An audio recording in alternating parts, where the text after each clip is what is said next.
আজকে আজকে ওই পালবাড়ির পাশে এটা যে কেয়ারটেকারটা থাকে না, উনি দেখি ওর জন্য 1 প্যাকেট খাবার এনেছে। তো কিছুটা খাইয়েছে আর কিছুটা রয়েছে, আমাকে দিল, বলে একটু খাইয়ে দাও তো। উনি দিল, আমাকে দিল, কাকুটা দিয়ে বলছে ওকে একটু খাইয়ে দাও, বলছে ওর জন্য আমি এনেছি। গোলাপি প্যাকেট, ছোটো ছোটো যে প্যাকেটগুলো আছে না, এই দেখো না। আবার আদৌ খাওয়ার জন্য পায়ে গিয়ে আবার এ করবে। এবার চিংড়ির আত্মা নিয়ে এসেছে মনে হয়, দেখে না বলতে এও তো ছোটবেলা থেকে দেখেনি। ওরা কি সুন্দর কাজ থাকো, আর টিনটিনের বাচ্চা 3টে দেখো।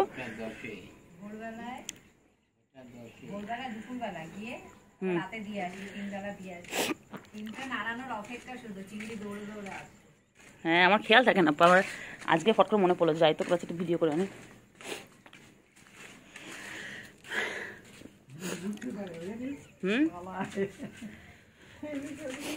না না, ও সিট থাকে না বাবা, ও ঘুরে পুরো একদম।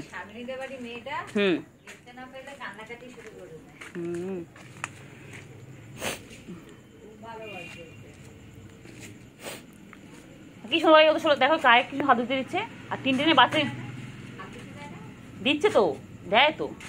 আর ওই তিনটে কি জানি, ঠিক টিনটিন যেমন ছোটবেলায় যেমন ছিল না, ঠিক টিনটিনের মতন হয়েছে। কিন্তু টিনটিন এখন গায়ে হাত দিতে, টিনটিন এখন চটকানো যায়, দেখলেই তো পালায়। চিংড়ি, এটা আমাদের চিংড়ি। এটা কি পুচকি গেলিছে? পুচকিকে তো ও মারে। ও বড়টা? ও আচ্ছা, আমি যে ওর বাচ্চাটা মনে হয়।